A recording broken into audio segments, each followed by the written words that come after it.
Oh, are we going back to Boomy?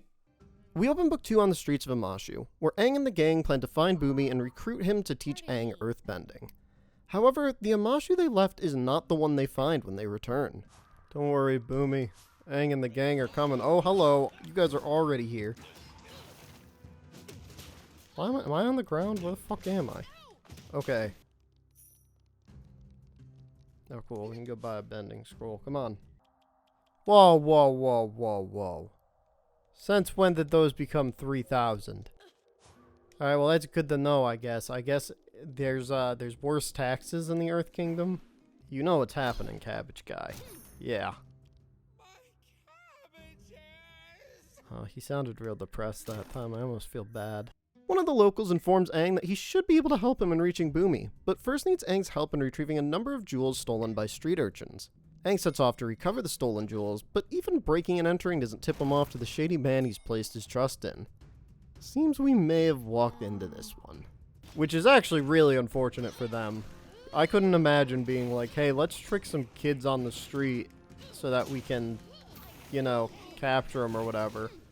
Maybe go the route of like steal their money, and it's like, oh, it's one of the most powerful kids in the fucking world. I'll be honest, if this were to happen to me, I'd just be like, you know what, kid, I'm sorry, I give up. The rescue of Boomy doesn't exactly go as planned. Out of options, Aang and his friends turn to the Omashu resistance, who, equally out of options, decide to humor Sokka's crazy plan. A member of the resistance also calls out to Aang and asks for help in finding his 2 missing brothers. How are those dill holes down here? What the hell? Okay, asshole. You guys gotta let me actually get up before you start swinging fucking spears around. Did he just hit his friend? I think he did. The Fire Nation grunts scattered about seem to be harassing our lost brothers, so the gang return the favor by harassing the soldiers into unconsciousness. I wish they let me ride the airball. God damn it. They don't even put a shadow under you, so you can't use that to figure out where you're gonna land. I only just now noticed they didn't put shadows into this game. How am I supposed to do platform if they don't give me a shadow to tell me where I'm going? Alright. Alright. There were still a few more purple pals hiding in the caves that needed to be picked up before we could proceed. Once they'd all been accounted for, it was time to put Sokka's plan into motion. A plan that could have worked, had it not been for... Well, I guess we're about to start the new trend of Azula becomes this friggin' boss almost every level. Oh no, she is blue fire. That means she's more dangerous. Aha, you dumb bitch! I expected more out of the Avatar. I don't know how many times I nearly kicked your ass already. Will you, like, interact with the thing, you little shithead? Azula fares about as well as her brother did all last book. With the Fire Princess out of the way, Aang and Boomy go for a little ride. You know, I'll always admire that he is a good boy that doesn't kill. But all I'm saying is that it wouldn't have been super hard for Aang to have blown up everything behind him. And while I don't really see her walking away from that, it seems our little rescue is all for nothing. Old people brain here seems to want nothing to do with freedom. After a few exchanged words, Aang learns that Boomy's got a few sturdy stones rattling in that old head of his, as he's strategically awaiting the right time to strike. Putting trust in his friend, Aang leaves Omashu, planning to seek out a new earthbending teacher, one that understands the importance of neutral Jing. Blind Bandit. Oh cool, we're meeting Toph real quick into this. Aang's attempt to convince Toph to join him and become his teacher doesn't go exactly as planned. Apparently, even as a 12-year-old, harassing little girls is a good way to get the police called on you. Bro, why is this man riding a chocobo? Oh, no shit. Aang was clearly never taught no means no, opting to instead get himself invited in by her parents to again convince Toph to join him and his friends. Toph agrees to at least hear Aang out this time, so long as he meets her in the garden. She gonna beat the shit out of me in the courtyard. Aang's stay in the Bafong Manor has him seeked out by Toph's parents for various deeds, like finding a tiny box from the guards. Hey man, do you happen to have a tiny box on you? Okay, I guess not. And helping to prepare a special dish with the kitchen staff, who explained to Aang and Sokka that the ingredients they need have been hidden across the premises for a game. I have a feeling that they won't all be working here by this time tomorrow. While searching the house for ingredients, a puzzle in the yard opens a secret door, where a damaged family crest remains hidden from the world. Aang and the gang decide it best they find the missing jewels before being accused of thievery. Well, I think we found one missing jewel. Wow, so hard. So I don't mean to alarm you, but your family jewels have been stolen. Lau doesn't seem to care much for his missing family jewels, instead insisting Aang find him the tiny box, insisting he speak with the guards posted through the house. I tried talking to these assholes earlier. This time, one of the guards actually feels a bit more keen to talking, although it's to inform Aang that he's held this tiny box on him this entire time. Aang brings it back to Lau, who ends up just using it to show Aang baby pictures of Toph and voicing his hopes for Aang to defeat the Fire Nation and stop the war. Something he'd be a few minutes closer to doing if he wasn't searching the goddamn house for some baby photos. For some insane reason, Toph actually seems keen on joining the party so she can aid Aang in completing all the side quests given by her parents and the kitchen staff. However, that's not before we end up getting sucked into another pathic challenge to reveal her character ability, Seismic Sense. Toph now in the party, she and Aang complete the puzzles in the garden and return the ingredients to the kitchen staff. Hopefully they had a good excuse for her on why this was done. Otherwise, Poppy's just happy to have the dish and rewards Aang with the Bafong seal. Having received the family seals, Aang's able to trade these with the staff around the house to retrieve jewels. With all these side quests finally out of the way, Toph and Aang are ready to have their one-on-one discussion. Only for Zinfu and his band to get in the way of things. Oh damn, already got hit, okay. Wait, I can kick through these? That's super OP. Yeah, get down from there. Having defeated Zinfu and his cronies, Toph tries to get her parents' blessing to join Aang, apparently ignoring that they plan to gift him to Fire Lord Ozai. Remembering windows exist, Toph slips out at night to join the gang. The road to Ba Sing Se is a long one, pitting the gang against Azula on a few different occasions, and even temporarily pairing them with old foe Prince Zuko. Attempting to find a means to overcome the Fire Nation, the heroes travel to a lost library and learn of the coming eclipse. While trapped below the surface, Appa is attacked and kidnapped, leaving the gangs to old means of travel and sending Aang and Momo on a desperate search for their missing friend. A search that leads to something far more nefarious. Wow, that really skipped ahead. We skipped the fight with Azula where they teamed up with Zuko, and they skipped the library. I thought for sure we were playing the library. That was like a huge event when that came out. Back during the time of the library, like, I remember there being all this stuff, like, setting it up. I think it was like an hour-long episode. Aang and Sokka take a quick break from breaking the drill to determine the best means to access a hidden treasure room aboard the Fire Nation war machine. I see what's behind the door, and it's a fucking fight arena. It's stealing plans again. I always love when they have me do that. How? Alright, you jackasses. Holy crap. Can we not? That's fire. Like, the game realizes that, right? Like, it should be melting the ice. Why are you running through that way, dumbass? With blueprints in hand, Sokka leads Aang and Katara in a means to destroy the drill. Something Aang knows can be done easily with the right weaknesses exploited. See, that feels like a pain in the ass, if I'm being honest. Before finishing off the drill, Aang and Sokka make a quick pit stop back to the hidden room with all the keys. To train. Training. I'm not really sure it's training, Aang. You're jumping into a Fire Nation place and fighting them. I'm pretty sure they'll kill you.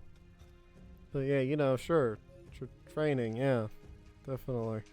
I guess that just goes to show you how disrespectful they are to the Fire Nation people. They see that the Fire Nation soldiers lined up. They're like, ah, yes, guys, we can go train in there. Fire Nation's hearing that, like, did those assholes just say what I think they said? I feel like Sokka does more damage because he's, like, aimed only at one person at a time. Or maybe they do different damage based on who they fight. So I feel like Aang does a lot of damage to other benders, but not to, like, the non-benders, and Sokka does real quick damage to the spearmen. Never thought about that. I wonder if that's a thing. Why did that guy just kind of stand there as I took everyone else down? Well, you just walked in. I watched that, Sokka. You ass. With the last of the Fire Nation plans in hand, Aang and Katara weaken the last of the drill supports. Aang's big final blow ready to end matters when some unexpected guests arrive on site. While Katara and Sokka deal with Mai and Ty Lee, Aang again contends with Princess Azula. So what now? You wanna, like, I don't know, get rocks thrown at you or something? Also, I know Earthbending now, so I'm gonna hit you with those. Azula again. Don't you get tired of this fighting? No, she's a bitch, Aang. She don't care. Ah, Get shit. away from this drill, Avatar. I don't like where I'm at, actually. Water's not coming from here anymore. Should I be concerned about that? I just need to wait till she's in that mode. Okay. This time you won't get the best of me. Uh-huh. I'm gonna hit you with rocks. That's what I said I wanted to do. Get rocked. It can't be. Oh, you should have hit her in the head with a rock. She'd have been out longer. After making a mess of Azula, Aang and Momo head up for their big final strike. That sounds like a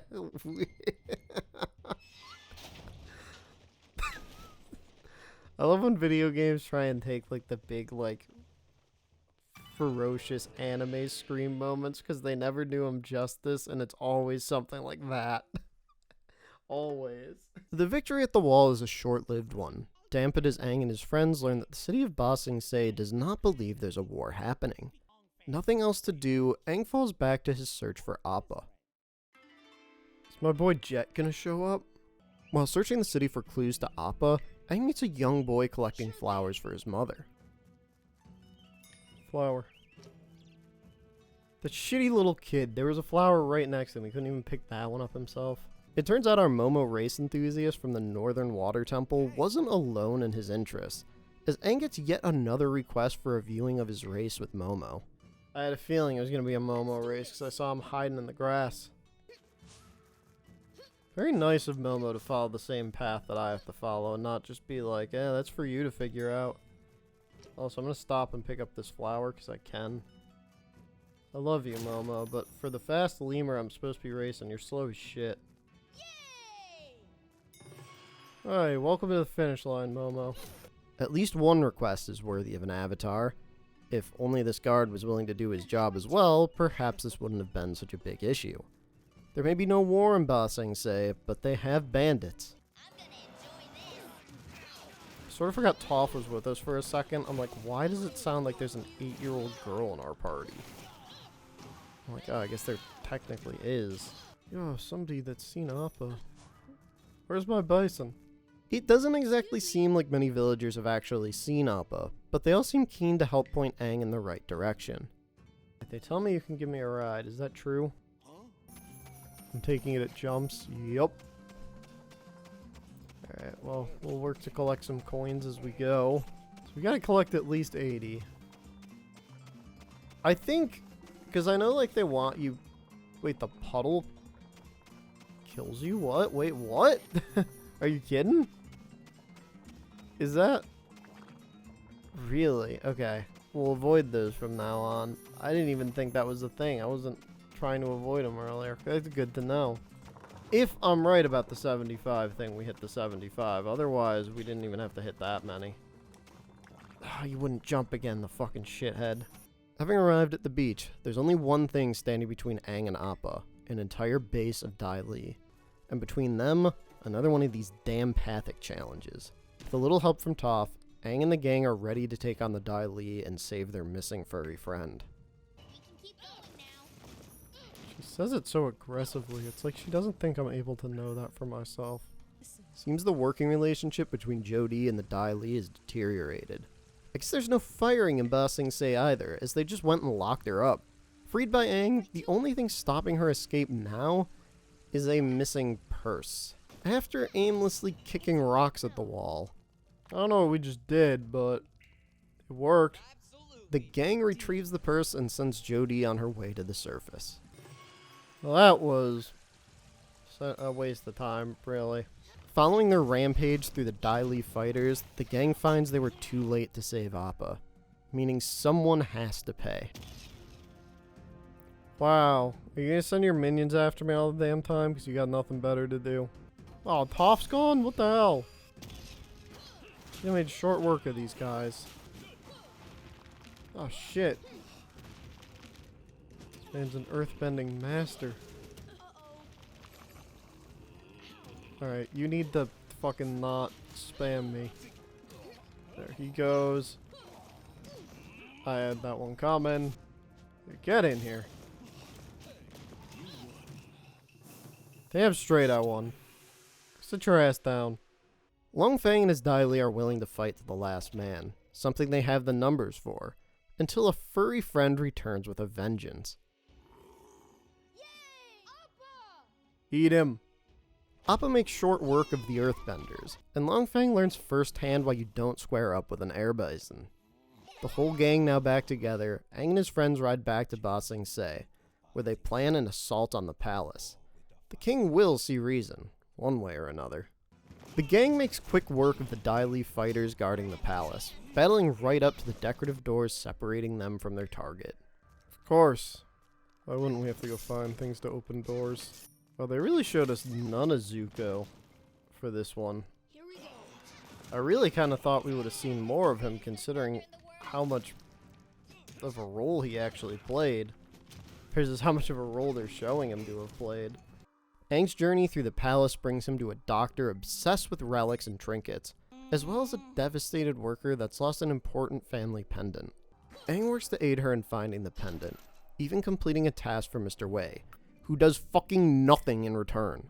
Further exploration nets Aang and the gang the key to proceed deeper into the palace, but there's still no sign of our missing pendant. After searching the palace up and down, we took one last trip back to town. As it turns out, at the very beginning of the bridge sits an ill elderly man, who asks that Aang deliver a message to his daughter. Doing so has the daughter ask Aang to get medicine from the palace doctor. Medicine the fucker only gives you after you've found and brought him all his trinkets. With the medicine delivered to the woman at the entrance, Aang can finally open the treasures and retrieve the missing pendant. I hope you paid attention, because that shit took me a solid half hour to figure out. Alright, I think we're finally done here. Hello. Damn, they just let you fucking throw these things. I'm like fucking kicking out these rocks like a machine gun. Blowing down the doors of the Earth King reveals that Long Feng wants to square up with an air bison at least once more. Why do you keep always trying to start shit with me, you jackass? Yeah, that's right. They have like double locked this dude in this corner. I just noticed that. He was trapped in ice and rock. How do you feel about waterbending? So fucking fast.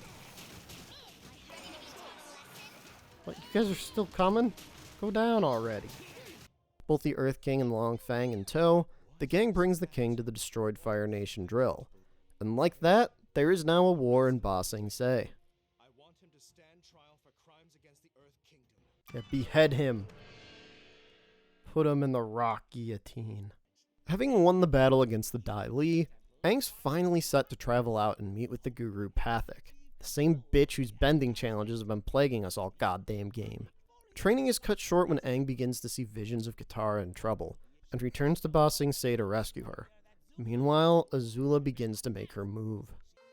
Alright, one more chapter and then that will be the end of book 2. We finally catch up with Zuko and Iroh, who find themselves ensnared within a Dai Li plot. What do you know? I was just complaining not all that long ago how we weren't able to play as them, or we haven't even seen anything from them. We haven't really gotten to upgrade Zuko at all, which is sort of unfortunate here. I'm realizing as he's getting his ass kicked very badly. In classic Iroh fashion, he gets a little distracted by the perfect tea leaf finding, something his nephew isn't all too pleased about. Still, being the good nephew he is, he plays along and helps his uncle. We also take a quick pit stop for an easy 15G reward. Yeah, let's go kick her ass.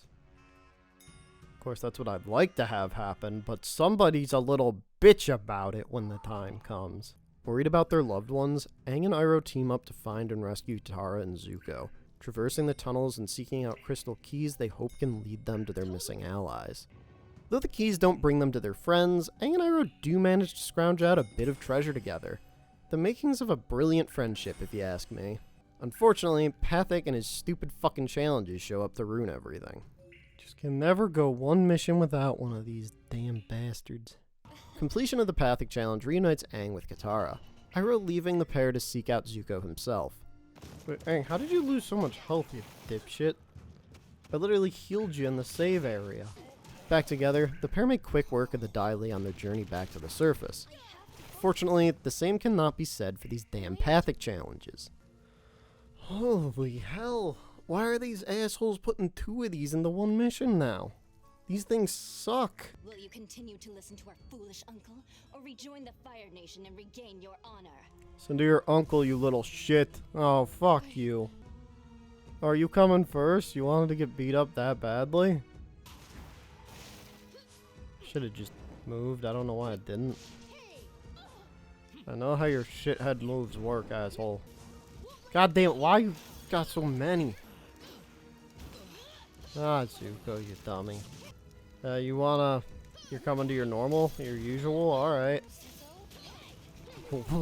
God damn, she got her ass beat hard. The battle with Azula and Zuko pushes Aang into the Avatar state. While it may seem things have turned in their favor, Azula finally manages to not embarrass herself. A well-placed lightning blast taking down the Avatar for good. That was water. Okay, sure. With the Fire Prince and Princess closing in to finish the job, Iroh makes his move, giving Katara an opening to escape and setting the stage for Book 3.